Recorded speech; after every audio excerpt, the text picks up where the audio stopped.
তো আজ আমি এসে গেছি এই সৌরভ সাইবার ক্যাফে আর ধনী লোকেরা টাকা তুলে চেকে। তো আজ আমি এসে গেছি সৌরভ সাইবার ক্যাফে আর ধনী লোকেরা টাকা তুলে চেকে। আর এইখানে টাকা তোলা হয় পিএফ অ্যাকাউন্টে, আর কিছু কিছু লোক টাকা তুলে এই আঙুলের ছাপে। তো বন্ধুরা, আজকের এই ভিডিওটা আমি শুরু করলাম ছোট্ট একটা শায়রির মাধ্যমে। তো তোমরা শায়রির মাধ্যমে বুঝেই গেলে যে আমি আজ সৌরভ সাইবার ক্যাফে এসে গেছি আর পিএফ অ্যাকাউন্টের কিছু গুরুত্বপূর্ণ বিষয় নিয়ে আলোচনা করব। তো পিএফ অ্যাকাউন্ট থেকে যারা টাকা তুলতে চাও, মানে যারা বাড়ি থেকে কাজ করে অলরেডি এসে গেছে, পূজা তো সামনেই, তো যারা বাড়ি থেকে কাজ করে এসে গেছো, তো যাদের পিএফ অ্যাকাউন্টে টাকা আছে তারা অবশ্যই নিজেদের টাকা তোলার কথা ভাবছো।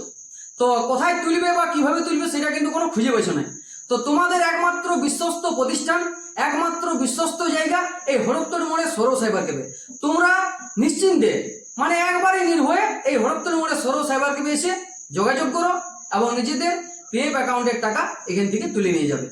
আবার এখানে পিএফ অ্যাকাউন্টের নানা রকম কাজ করা হয়, যেমন পিএফ অ্যাকাউন্টের যারা নাম্বার জানে না, পিএফ নাম্বার, তারা এখান থেকে কিন্তু পিএফ নাম্বারটা জেনে যাবে। আবার আছে যাদের পিএফ অ্যাকাউন্টে কেওয়াইসি করা নাই, তাদের কেওয়াইসি কিন্তু এইখান থেকে হয়ে যাবে। আবার হচ্ছে যে পিএফ অ্যাকাউন্টে যাদের নমিনি অ্যাড করা নাই, তাই সেই নমিনিও কিন্তু এই জায়গা থেকে অ্যাড হয়ে যাবে। আরেকটা ব্যাপার হচ্ছে যে যাদের পিএফ এর কার্ড নাই, অনেকে কি আছে যে মোবাইলের মাধ্যমে নিজের নাম্বার আছে নিয়ে দেখায়, কোনো একটা কম্পিউটার সেন্টার আছে যে দেখো না দাদা আমার এই নাম্বারটা এই পিএফ নাম্বার এই অমুক তসুক। তো সেই ক্ষেত্রে তোমাদের অসুবিধা হয়, মোবাইল ফেলতে হয়, আর অনেক কিছু ব্যাপার আছে। তো সেই ক্ষেত্রে তোমরা কিন্তু একটা পিএফ কার্ড বানাই নেবে, তাহলে তোমাদের সুবিধা হবে। তো সেই পিএফ কার্ডটাও কিন্তু এই সৌরভ সাইবার ক্যাফ থেকে হয়ে যাবে।